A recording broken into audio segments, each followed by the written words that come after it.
Hello, dear students. How are you all? I hope that you all are fit and fine.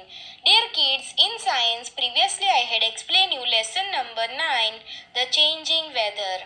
And today I am going to explain you its objective portion and short question answers. So, are you ready? Let's begin. Let's see, our first topic is choose the correct option. Our first question is, what is the cause of change in weather? Weather में changes किसकी वजह से होता है? Yes, आप सभी को पता है, the sun causes all these weather changes. तो हमारा आंसर होगा option B, sun. Let's see the next question. Land breeze blows during, land breeze कब होता है? मैंने आपको बताया था ना, रात में लैंड ब्रीज होता है, सी टू लैंड। तो हमारा आंसर होगा D option, the night from sea to land. Now our next question is the amount of water vapor in the air is called, जो वाटर वेपर का अमाउंट होता है air में उसे क्या कहा जाता है? मैंने आपको बताया था ना, उसे ह्यूमिडिटी कहा जाता है। तो हमारा आंसर होगा C option, humidity. Let's see the next. Which of the following is not the result of condensation? नीचे जो ऑप्शन दिए गए हैं, स्टीम, हेल, ड्यू, फॉग, तो कौन सा कंडेंसेशन से नहीं होता है? तो स्टीम जो है वो कंडेंसेशन से नहीं होता है। बाकी जो हेल, ड्यू और फॉग है वो कंडेंसेशन से होता है। Now let's see the next question. Which of the following ways is used to remove soluble impurities from water? Water में से सॉल्युबल इम्प्योरिटीज को दूर करने के लिए कौन सी प्रोसेस का यूज किया जाता है? तो मैंने आपको बताया था ना, क्लोरीनेशन से हम सॉल्युबल इम्प्योरिटीज को रिमूव कर सकते हैं। तो आपका आंसर होगा B option, chlorination. Let's see the next question. The rate of evaporation is faster when dash, evaporation कब फास्ट होता है? मैंने आपको बताया था ना, जब बहुत ही ज़्यादा विंड हो, जब बहुत ज़्यादा सनी डे हो और जब एक्सपोज्ड सरफेस ज़्यादा हो तब होता है। तो यहाँ पर जो ऑप्शन दिया गया है उसमें से A option, the wind is stronger, जब बहुत ज़्यादा हवाएं चल रही हो तब इवापोरेशन ज़्यादा होता है। Let's see the next question. The condensation of water vapour on dust particles result in dash, dust particles के ऊपर जब वाटर वेपर कंडेंस होते हैं तब क्या देखने को मिलता है? मैंने जब चैप्टर एक्सप्लेन किया तब बताया था ना, तब कोहरा छा जाता है, तब हमें फॉग देखने को मिलता है। तो हमारा आंसर होगा B option, fog. Let's see the next question. What percent of the earth is water? Earth पर कितने परसेंटेज वाटर है वो भी मैंने आपको बताया था। यस, 70% ऑफ वाटर है ना अर्थ के ऊपर। Let's see the next question. The level of underground water at a place is called, कोई भी एक प्लेस पर अंडरग्राउंड वाटर का जो लेवल होता है उसे क्या कहा जाता है? उसे वाटर टेबल कहा जाता है ना। तो हमारा आंसर होगा A option, water table. Now let's see the next question. Which of this is a soluble impurity? नीचे जो ऑप्शन दिए गए हैं उसमें से सॉल्युबल इम्प्योरिटी कौन सी है? Stone, mud, salt, twigs. तो सॉल्ट जो है वो वाटर के अंदर डिसॉल्व हो जाता है ना, इसीलिए वो सॉल्युबल इम्प्योरिटी है। बाकी स्टोन, मड और ट्विग्स वाटर के अंदर डिसॉल्व नहीं होते हैं। तो हमारा आंसर होगा C option, salt. Now kids, our next topic is fill in the blanks. First है, it purifies water by removing soluble impurities dash. Kids, मैंने आपको बताया था ना, जो पोटेशियम परमैंगनेट होता है वो वाटर को प्यूरिफाई भी करता है और उसके अंदर से सारी सॉल्युबल इम्प्योरिटीज को भी रिमूव करता है। तो हमारा आंसर होगा potassium permanganate.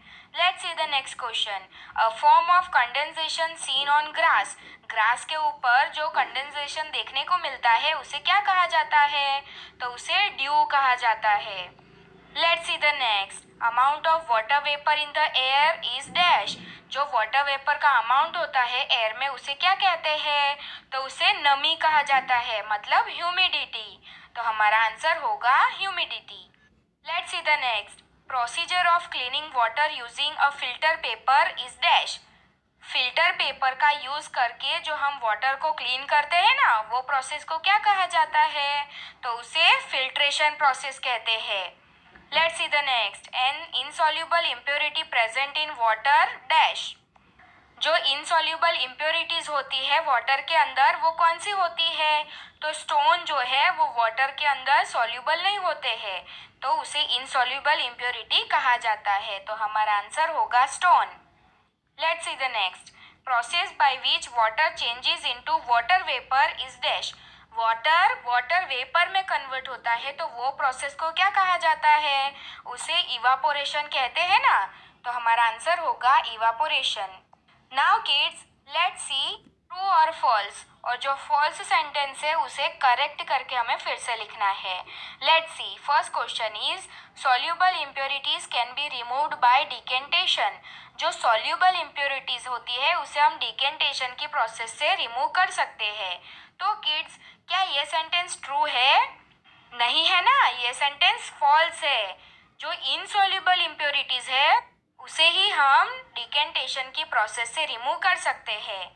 Let's see the next question. Water evaporate slowly on a sunny day.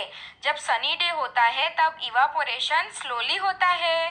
No, ये सेंटेंस फॉल्स है। Water evaporates fast on a sunny day. जब सनी डे होता है तब इवापोरेशन और ज़्यादा फास्ट होता है। Let's see the next. Potassium permanganate is added to water to purify it. Water को प्यूरिफाई करने के लिए उसमें पोटेशियम परमैंगनेट ऐड किया जाता है। तो ये सेंटेंस ट्रू है। Let's see the next. Land gets heated faster than water. Land water से ज़्यादा जल्दी गर्म भी होती है और जल्दी ठंडी भी हो जाती है। तो ये सेंटेंस ट्रू है।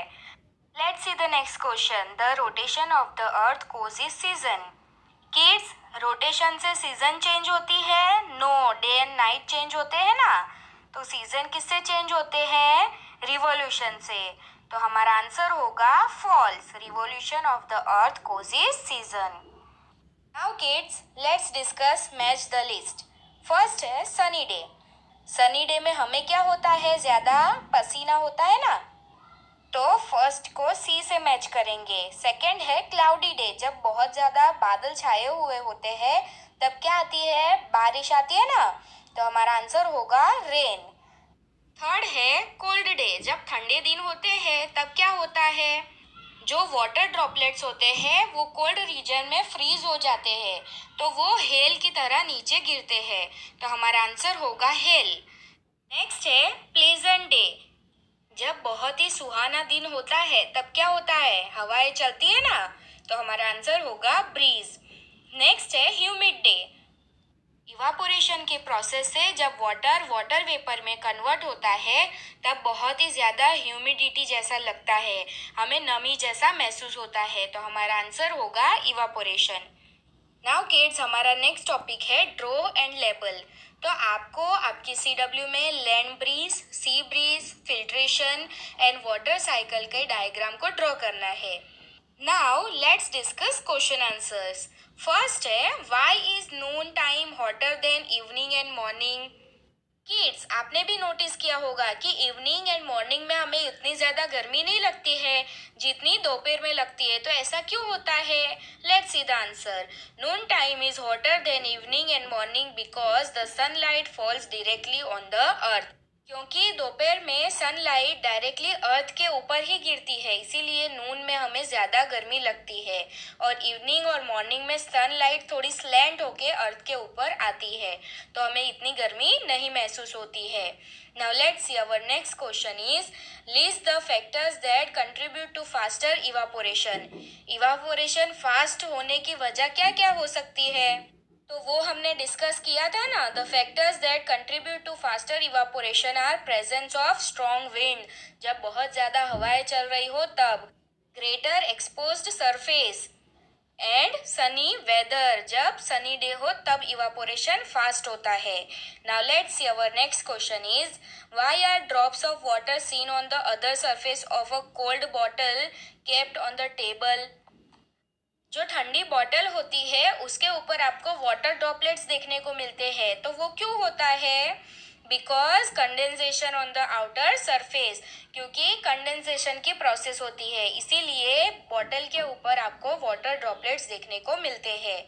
Let's see, our next question is give two examples each of soluble and insoluble impurities in water. जो सॉल्यूबल इम्प्योरिटीज होती है उसके हमें एग्जाम्पल्स लिखने हैं और जो इनसॉल्यूबल इम्प्योरिटीज होती है उसके एग्जाम्पल्स लिखने हैं। तो लेट्स सी सॉल्यूबल इम्प्योरिटीज। तो सॉल्ट, मिनरल्स लाइक मैग्नीशियम, ये वाटर के अंदर डिसॉल्व हो जाते हैं, इसीलिए ये सॉल्यूबल इम्प्योरिटीज है।